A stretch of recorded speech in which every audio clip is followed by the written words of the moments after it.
আমরা নিজেরা দুধের দোয়া বলি না, ফেরেশতা বলি না ভাই। মিডিয়ার সামনে কাজ করা এটা বড় কঠিন একটা কাজ।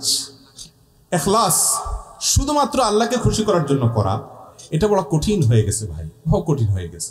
আপনাদের কাছে দোয়া চাই আল্লাহ রাব্বুল আলামিন আমাকে এবং এদেশে যে সমস্ত উলামা ইকরাম দাওয়াতের ফিল্ডে কাজ করছেন আল্লাহ তাআলা আমাদের সবাইকে শুধুমাত্র আল্লাহকে খুশি করার জন্য ইখলাসের সাথে শুধুমাত্র আল্লাহর সন্তুষ্টি এবং জান্নাত লাভের আশায় মানুষের হেদায়েতের উদ্দেশ্যে আমাদেরকে কথা বলার, ওয়াজ করার, দাওয়াতের কাজ করার তৌফিক দান করুন। ইখলাস সোনার হরিণ হয়ে গেছে ভাই। আমি দোয়া চাই, আমাদের ভাইদের জন্য দোয়া করবেন ইনশাআল্লাহ। এরপরে প্রশ্ন হলো, বাবা মা চায় না আমি বিয়ে করি, কিন্তু বিয়ে করলে আমি নিজেকে ইসলামের সাথে চালিত করতে পারবো, তাহলে কি বাবা মাকে না জানিয়ে বিয়ে করা যাবে? এই প্রশ্ন বেশিরভাগ যুবক ছেলেদের আজকাল। দেখুন, এটা ঠিক যে আমাদের বাবা মারা, বেশিরভাগ বাবা মারা এত বেশি বস্তুবাদী হয়ে গেছেন আজকাল, এত বেশি ভোগবাদী হয়ে গেছেন আজকাল, ছেলে মেয়ের শুধু পয়সা কড়ি ছাড়া, জাগতিক বিষয় আসা ছাড়া আর কিছু দেখেন না। বিয়েটা তো সবচেয়ে বড় যে কারণ, সেটা হলো নিজের চরিত্রকে হেফাজত করার জন্য, প্রজন্ম বাঁচানোর জন্য, প্রজন্ম টেকানোর জন্য। অতএব সন্তান যখন উপযুক্ত হয়, বিয়ের উপযুক্ত হয়, বাবা মা তাদেরকে বিয়ে দেওয়ার জন্য উপযুক্ত পাত্র পাত্রী পেলে আর যেন বিলম্ব না করে, আল্লাহ নবী সাল্লাল্লাহু আলাইহি ওয়াসাল্লামের নির্দেশ আছে, না হলে দুনিয়াতে জেনা ব্যভিচার ছড়িয়ে পড়বে। এখন কোনো বাবা মা যদি এটা না করে, বিলম্ব করে, আপনি হুট করে নিজে বিয়ে না করে চেষ্টা করুন বাবা মাকে কাউন্সিলিং করে বোঝানোর। নিজে বোঝাবেন কিভাবে? শরমের কথা, তাহলে ইমাম সাহেবের সাথে বাইল করবেন। ইমাম সাহেবের সাথে বাইল করে ইমাম সাহেবের চা পানি খাওয়ায়া বলবেন, হুজুর আপনাকে একটা ডিউটি দিচ্ছি, আমার বাপকে তো চিনেন, ওনাকে একটু ফুসলায় ফাসলায় আল্লাহর ভয় দিয়া একটু কোনোভাবে রাজি করেন, হুজুরে বেশি করে চাইনিজ খাওয়াবেন, চা পানি খাওয়াবেন। আমি একবার ঢাকা একটা হোটেল উদ্বোধনে গেছি, বোধ হয় পল্টনে, বেশ একটা বড় সড়ো হোটেল, ওটা উদ্বোধন অনুষ্ঠানে গেছি। এক যুবক তার বাপকে খপ করে হাত দিয়ে ধরে আমার কাছে নিয়ে আসছে। আমি তো অপ্রস্তুত হয়ে গেছি। আইসা বলতেছে, হুজুর ওই যে আপনি এক ওয়াজে বলছেন, এই যে আমার বাপরে ধরে নিয়ে আসছি, এক্ষণ বলে দেন। আমি তো টাস্কি খেয়ে গেলাম, আরে সুবহানাল্লাহ, এই ছেলে বাপ কত মিশুক একজন আরেকজনের সাথে, যে নিয়ে আসছে। তো আমি কিছুটা রসিকতাও করে সিরিয়াসলি তার বাবাকে বোঝালাম। যাই হোক, আমাদের মুরব্বীরা অনেকে বুঝছেন না। আমি প্রায় সময় বলার চেষ্টা করি, যারা বিশেষ করে 40-এর বেশি বয়স, আপনাদেরকে বলছি, আরে বাবা, আপনি যখন বিয়ে করেছেন, আরো বেশি যারা 50-50-এর উপরে যাদের বয়স, বা 60-70 বেশি অনেক মুরব্বী এখানে আছেন, আমাদের আগের যুগের মুরব্বীরা কিন্তু বিয়ে করতে অনেক অল্প বয়সে, ঠিক কিনা বলেন? আপনারা এত অল্প বয়সে বিয়ে না করলেও চলতো, কারণ তখন ফেসবুক ছিল না, তখন ইউটিউব ছিল না, তখন হোয়াটসঅ্যাপ মেসেঞ্জার ছিল না, তখন স্মার্টফোন ছিল না, তখন আপনাদের এত ফিতনার রাস্তা ছিল না। তারপরও আপনাদের বাপ মা দায়িত্বশীল আচরণ করছেন, আর আপনারা এত স্বার্থপর, আপনাদের ছেলে মেয়েদের চরিত্র শেষ হয়ে যাচ্ছে, ধ্বংস হয়ে যাচ্ছে, জেনায় লিপ্ত হচ্ছে, আপনারা নির্বিকার পড়ে আছেন। এই আওয়াজগুলো শুনে একটু বোঝার চেষ্টা করেন তাদের কষ্ট। আল্লাহ তাআলা আমাদের মুরব্বীদেরকে হেদায়েত দান করুন।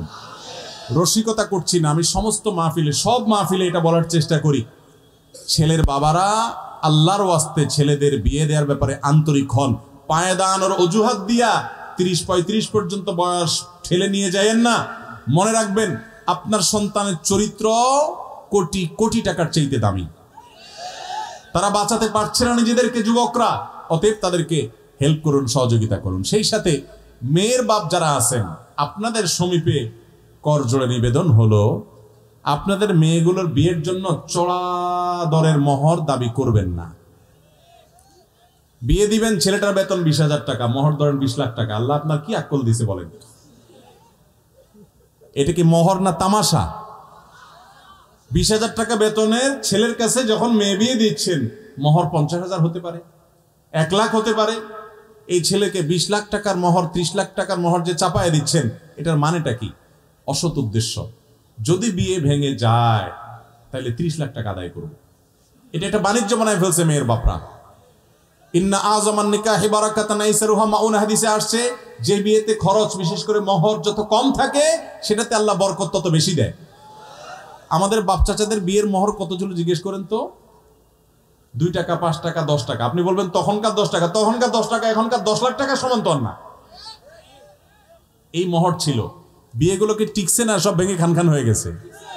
শুধু টিকে নাই, সুপারগুলো আঠার মতো মহব্বত লেগে আছে।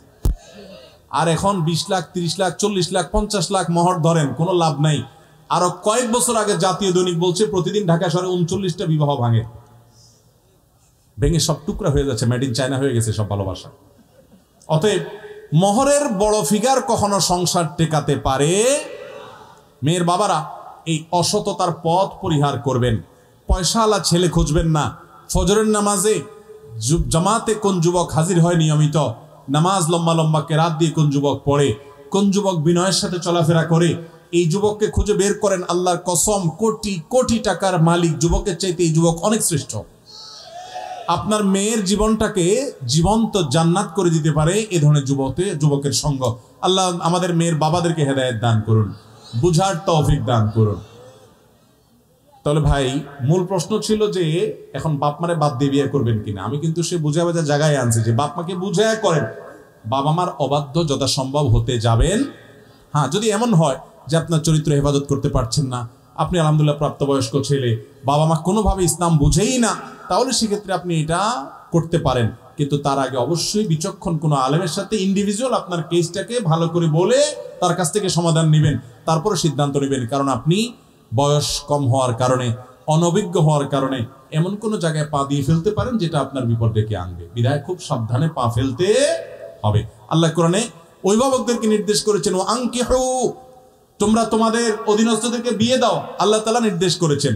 পয়সা নাই, পায়দানে কথা বলছেন, আল্লাহ তাআলা আয়াতে শেষেও বলে দিয়েছেন, ইউগনিহিমুল্লাহু মিন ফাদলি, আল্লাহ আপন অনুগ্রহে ওদের পয়সার ব্যবস্থা করে দিবেন, ওদেরকে না খাওয়িয়ে মারবেন না, অতএব বিয়ে দাও। আমাদের বাপ চাচা মুরব্বীরা যারা ছিলেন, শতকরা 5 জন তথাকথিত পায়ে দাঁড়ায় বিয়ে করেন নাই। বাপে বিয়ে করাইছে, ওই সংসারে একসাথে চলছে। ঠিক না বে ঠিক? তাদের সংসার টিকেছে। অতএব বাবা মা তাদের দায়িত্ব পালন করবেন।